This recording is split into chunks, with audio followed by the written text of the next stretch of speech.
Hello guys, welcome back to channel Apa Limau.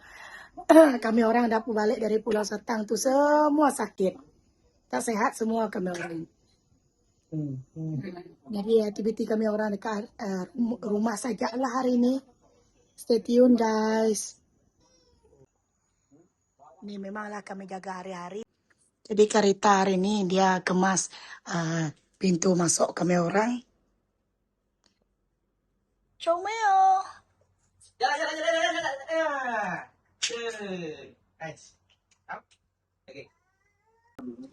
Jadi hari ini kami orang tengah aja nih jalan. Dia masih belum pandai jalan lagi.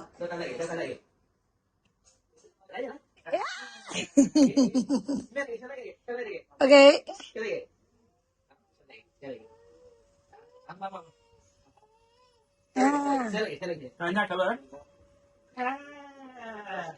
Pandai men.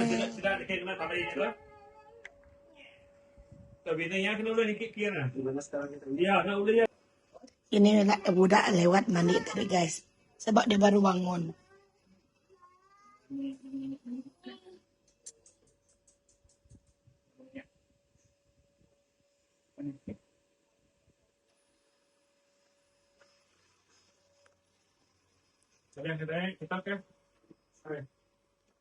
Oke, tinggal DPR berapa? 670. Guys. Sekarang kalau puncaknya benar tadi sama jiwa guys. Oke, stay tune. Kak Rita ini tengah trim pembantu baru kami guys.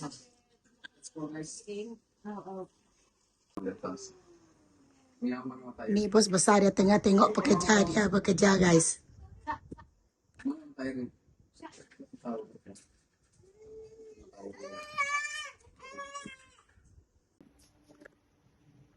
Oke guys, hari ini saya akan masak untuk makan malam yaitu perut sapi.